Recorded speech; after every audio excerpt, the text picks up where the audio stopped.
မလေးဘောမြန်မာရဲ့ပြည်သူများအားလုံးပဲမင်္ဂလာပါကျွန်တော်အခုသုံးသက်သွားမယ့်အကြောင်းအရာကဒီ Premier League ဒီ mobile ခွင့်ပေါ့နော်ရုပ်သံ mobile ခွင့်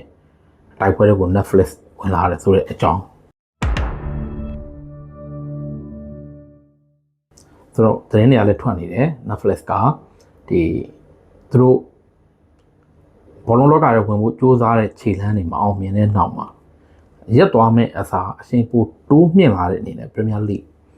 ကိုပြတ်မှတ်ထားလာတယ်ဆိုပြီးတော့ဒါသတင်းတွေကလည်းတောက်လျှောက်ထွက်နေတယ်ဆိုတော့လက်ရှိအချိန်မှာ Netflix ကဘာတွေကိုရှုံးနေသွားလဲဆိုဒီ UEFA ရဲ့ Super Cup ပြိုင်ပွဲSuper Cup ကအားလုံးသိတဲ့အတိုင်းပဲ Champions League winner နဲ့ဒီ Europa League winner တို့ကစားတဲ့ပွဲအဲ့ဒီပွဲရဲ့ Global Rights ကိုသူတို့လိုချင်ခဲ့တယ်အဲ့ဒီအတွက်သူတို့ဝင်ပြိုင်ခဲ့တယ်ပေါ့နောက်တစ်ခုကတော့ဒီဂျာမနီနိုင်ငံမှာပြသနေတဲ့ Champions League ပြိုင်ပွဲအတွက် Rights ကိုသူတို့ဝင်ပြိုင်ခဲ့တယ်2029ကနေပြီးတော့ဒီ2031အထိ၄နှစ်ဒီစဝိုင်းအတွက်ပေါ့နော်ဝင်ပြိုင်ခဲ့တယ်နှစ်ခုစလုံးရှုံးတယ်နှစ်ခုစလုံးသူတို့ဒီ mobile ခွင့်မရခဲ့ဘူးဒါပေမဲ့အရေးကြီးတဲ့တစ်ချက်ကနိုင်ချင်းရှုံးချင်းမဟုတ်ဘဲနဲ့ဒီ industry ကနေပြီးတော့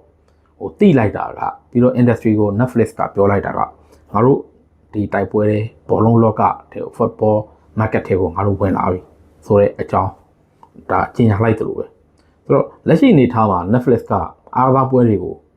ကျင်းပနေတယ်ဒါပေမဲ့ Netflix ကျင်းပတဲ့ပွဲတွေက one of event လို့ခေါ်တဲ့မျိုးစား one of event ဆိုတာကဥပမာကျွန်တော်တို့ Mike Tyson နဲ့ Jake Paul ပွဲမျိုးအဲ့ဒီပွဲမျိုးကဒါ Netflix အတွက်လည်းအောင်မြင်ခဲ့တယ်ပေါ့နော်ဒီ streams မှာ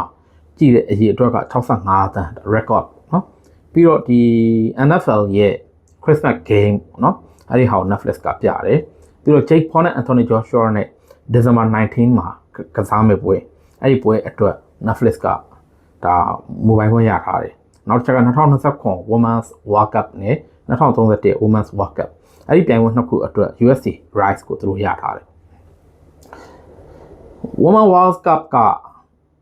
ဒီ Netflix ရဲ့နိုင်ငံတကာ tournament ကြီးတစ်ခုကိုကာလရှည် tournament ကြီးတစ်ခုကိုသူတို့ဒါ mobile ခွင့်ရတာဖြစ်ပြီးကျန်တဲ့ပွဲတွေတော်တော်များက one of event တွေဆိုတော့တပွဲကစားတယ်အဲ့တပွဲကိုဝိုင်းအောင်ကြည့်ကြတယ်ဆိုတဲ့အနေအထားမျိုးသူတို့အဲ့ဒီဟာကိုရတယ်ဆိုတော့ဒါဆိုသူတို့အခုဒီ Premier League ကိုဘာကြောင့်စဉ်းစားလာလဲဆိုတော့ Premier League ကအားလုံးသိတဲ့အတိုင်းပဲအခုလက်ရှိကမ္ဘာဘောလုံးလောကမှာအကောင်းဆုံးလားဆိုရင်ဟုတ်ရင်လည်းဟုတ်မယ်ဟုတ်ချင်မှလည်းဟုတ်မယ်တောင်းတဲ့အမြင်တွေမတူကြသလိုဆွဲဆောင်မှုအရှိဆုံးလားဆိုရင်လည်းဖြစ်နိုင်ကြတော်တော်များတယ်ဒါပေမဲ့တေးကြတာတစ်ခုကတော့ဒီ Premier League ဟာလူစိတ်ဝင်စားမှုအမြင့်ဆုံးလူစိတ်ဝင်စားမှုအများဆုံးနောက်ဒီဘယ်လိုခေါ်မလဲဆိုတော့လူပြောအများဆုံးပြိုင်ပွဲဖြစ်တာတော့သိကြတယ်ဆိုတော့ဒီ UK မှာက Premier League rights က domestic right က2029အထိ lock ဖြစ်ပြီးသားဝင်ပြိုင်လို့မရဘူးဆိုတော့ Netflix အနေနဲ့အဲ့ဒီပြိုင်ပွဲတွေမှာလည်းသူတို့ဝင်ပြိုင်မှုသူတို့စူးစမ်းနေတယ်စူးစမ်းတဲ့အခါမှာလက်ရှိကြီးစိုးထားတာက Sky နဲ့ TNT Sports နဲ့ကြီးစိုးထားတာဆိုတော့အဲ့ဒီ Sky နဲ့ TNT Sports တို့ကကျတော့ broadcasting company ကြီးတွေအဲ့ဒီ company ကြီးတွေနဲ့ Netflix ကကျတော့ဒီ streaming company ပေါ့စပြီးတော့ fight ဖို့စူးစမ်းလာပြီဆိုတော့ကျွန်တော်တို့တွေ့ရတယ်နောက်တစ်ချက်ကဒီ Netflix အနေနဲ့သူပထမဆုံးခြေလှမ်းအနေနဲ့သူဒီ America မှာ Premier League ရဲ့ Christmas ကာလပေါ့နော် Christmas ဒီ features အရင် festive ဖြစ်တယ်ဆိုတော့အရင်ပွဲတွေစိတ်ပွဲတွေကြက်တယ်ဆိုတော့ features ကိုလည်းသူတို့ရအောင်စူးစမ်းနေတယ်ဆိုတော့ Premier League ကကျတော့ UEFA ကပြိုင်ပွဲတွေနဲ့မတူတာက Premier League ကသူတို့ကဒီသူတို့ကိုယ်တိုင်က fragmentation တွေများတယ်သူတို့ကစိတ်ပိုင်းသူတို့ကနိုင်ငံအလိုက်ပေါ့နှစ်နိုင်ငံပေါင်း rights တို့ဒီတနိုင်ငံနဲ့အတွက် rights တို့အဲ့လိုမျိုးခွဲပြီးရောင်းတာဆိုတော့ global package ကြီးကတော့ရဖို့ခက်တယ်ဒါပေမဲ့သူတို့ဒီ America အတွက်ကြီးရွယ်ပြီးတော့ Premier League ရဲ့ Christmas features ကိုသူတို့ဝယ်ဖို့သူတို့စိတ်ဝင်စားနေတယ်ဆိုတော့ဘာကြောင့်စိတ်ဝင်စားသလဲဆိုရင်ဒီ Premier League ဟာ USA မှာလည်းတကယ် high viewership ရှိတယ်လူကြည့်အများများတယ်ပြီးတော့ဘယ်လိုခေါ်မလဲဆိုပွဲဆက်တွေအများများတဲ့အတွက်ပွဲတော်ကြီးတစ်ခုလိုဖြစ်သွားတယ်အဲ့ပွဲတော်ကြီးတစ်ခုလိုဖြစ်သွားခြင်းကို Netflix ကအရန်ကြိုက်တယ်အဲ့ပွဲတော်ကြီးတစ်ခုအတွင်းမှာဒီပရိသတ်တွေအများကြီးဒီ subscriber တွေအများကြီးတိုးလာနိုင်တယ်နောက်တစ်ချက်က Netflix အတွက်ဒီ Premier League features ကို US right အတွက်ပေါ့နော် Christmas တီးသံလေးကို သူတို့ဘာကြောင့်လိုချင်တယ်လဲဆိုရင်အဓိကအချက်က Premier League ပွဲစဉ်တွေကအမေရိကန်မှာကျတော့ဒီ weekend ပွဲတွေပေါ့နော် Saturday Sunday ပွဲတွေကအမေရိကန်စံတော်ချိန်နဲ့ကျတော့ပိတ်ရက်အလုပ်ပိတ်ရက်ရဲ့မနက်ခင်းပွဲတွေဖြစ်နေတယ်မနက်9:00 10:00မနက်10:00ပေါ့မနက်10:00ပွဲစဉ်တွေဖြစ်နေတယ်အဲ့ပွဲချိန်တွေဖြစ်တဲ့အခါကျတော့ Netflix ကအဲ့ဒီအရာကိုလည်းအရန်ကြိုက်တယ်ဒါကြောင့်ဒီ USA Rise ကိုလည်းသူတို့ဒီ Christmas ကာလပေါ့နော် Festive Features ကိုသူတို့လိုချင်တယ်ပြီးရင်ဒီပြိုင်ပွဲတစ်ခုလုံးစာအတွက်လည်းသူတို့ဒီထပ်ပြီးတော့ဒီတိုက်ပွဲဝင်သွားဖို့ပြိုင်ပွဲဝင်သွားဖို့ဝိုင်းခွင့်ကိုအရယူသွားဖို့သူတို့ကြိုးစားထားတော့တွေ့ရတယ်လောလောဆယ်အနေထားမှာဒီ American အဲ့လိုမျိုးဒီ streaming company ကြီးတွေကနေပြီးတော့ Netflix နဲ့ Paramount Plus ကဟိုတဖြည်းဖြည်းနဲ့ဒီလောကထဲကိုဝင်လာပြီပေါ့ဆိုတော့သူတို့နှစ်ခုကလည်းအဓိကပြိုင်ဘက် Netflix အနေနဲ့လည်း Paramount Plus ကိုဒီရင်ဆိုင်ဖို့အတွက်သို့မဟုတ်အလဲထိုးဖို့အတွက် Premier League ကိုလိုချင်တာလည်းသူတို့ပါတယ်ဆိုတော့လောလောဆယ်အနေအထားမှာဒီ UEFA ကိုဝင်ကြိုးပမ်းမှုမှာတော့သူတို့မအောင်မြင်ခဲ့ဘူးUEFA ကဒီအားနဲ့ပတ်သက်ပြီးတော့ Champions League ပြိုင်ပွဲဆိုလေ UK ရဲ့ Champions League Rise ဆို Paramount Plus က TNT ကိုနိုင်သွားတယ်ဆိုတော့ Paramount ကလောဆယ်မှာအဲ့ဒီအပိုင်းမှာရှေ့တန်းရောက်လာတော့တွေ့ရတယ်ဆိုတော့ဒါကြောင့်ဒီ Netflix ကဒီ Premier League ကိုပြစ်မှတ်ထားလာတယ်အာရုံစိုက်လာတယ်လို့ပြောလို့ရတယ်ဆိုတော့ Netflix ဟာတခုရှိတာကလက်ရှိအနေထားမှာ Netflix ကို America မှာသုံးစွဲနေတဲ့ subscriber ကတန်း80ကျော်တယ်ဆိုတော့ Premier League ကိုရခြင်းအပြင် American ပြည်ဒီမိသားစုတိုင်းမှာရှိတယ်ဆိုတော့ပြည့်နေပြီ slot ကပြည့်နေပြီလို့ပြောလို့ရတယ်ပြည့်လို့နီးပါးဖြစ်နေပြီလို့ပြောလို့ရတယ် Premier League မပါဘဲနဲ့သူတို့မရက်တည်နိုင်ဘူးလားဆိုသူတို့ရက်တည်နိုင်တယ်ဒါဆိုရင်ဘာကြောင့်ဒီ Premier League ကိုသူတို့အသေးအံလိုချင်နေရတာလေ Premier League ကိုဒီ Christmas ကာလကနေစပြီးတော့သူတို့စူးစမ်းမယ်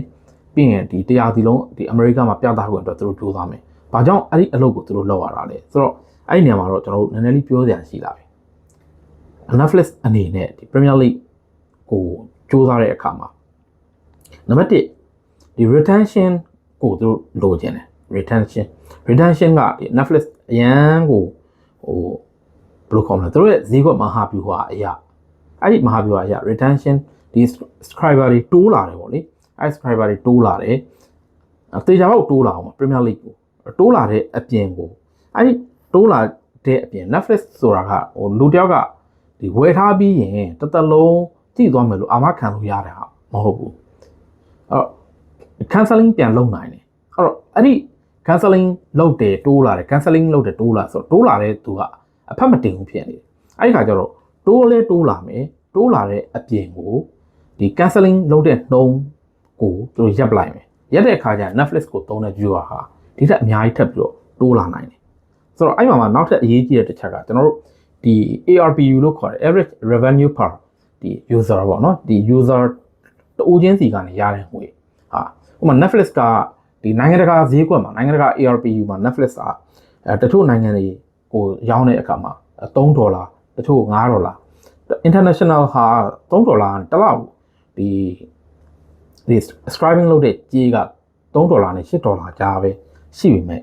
US မှာက Netflix ဟာဒီတစ်လောက်ကို ARPU က$16ကနေပြီးတော့$23အထိရှိတယ်သူတို့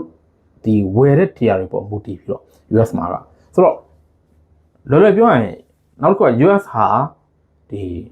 ARPU မြင့်တဲ့အပြင်ကိုစောစောမြင့်ကြည့်ကြတယ် canceling လုပ်နှုန်းလဲဟိုတခြားနိုင်ငံထက်စာရင်နည်းတယ်ဒါပေမဲ့အဲ့ဒီ canceling လုပ်နှုန်း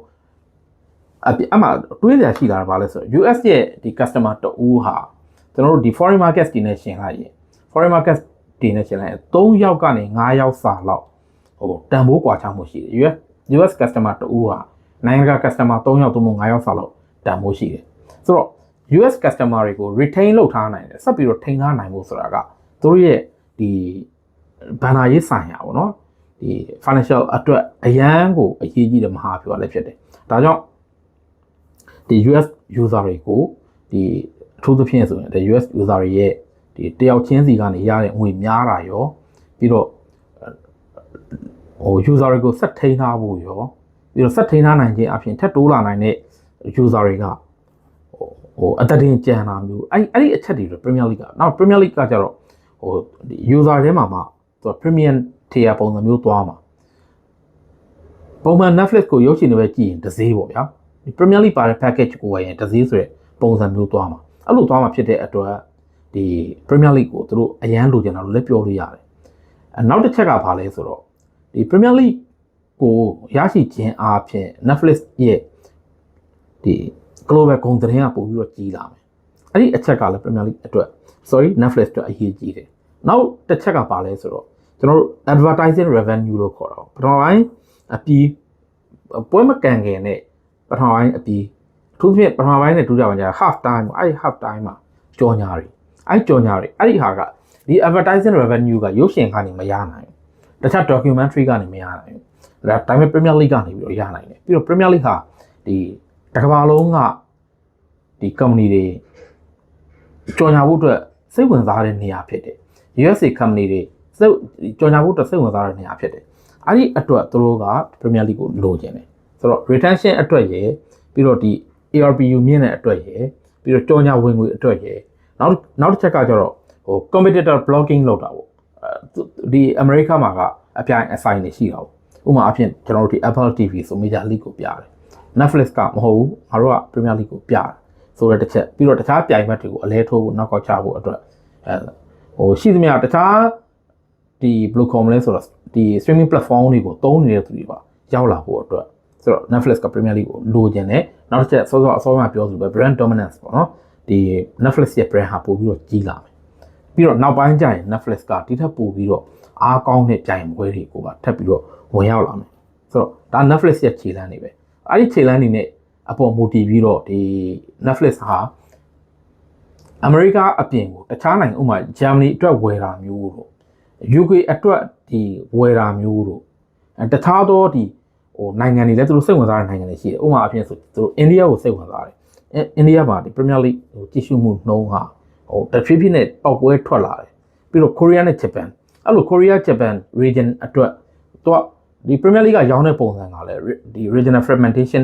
ဖြစ်တဲ့အတွက်အစိတ်စိတ်အပေါ်မှာခွဲပြီးရောင်းတာဖြစ်တဲ့အတွက်အဲ့ဒီ Korea Japan ဈေးကွက်ပြီးတော့ India ဈေးကွက် German ဈေးကွက်ပြီးတော့ USA ဈေးကွက်ပြီးတော့ Canada ဈေးကွက်အဲ့ဈေးကွက်တွေက Netflix စိတ်ဝင်စားတဲ့နေရာတွေအဲ့နေရာတွေကိုထပ်ပြီးတော့တိုးချက်သွားဖို့ရှိတယ်ဆိုတော့ဟို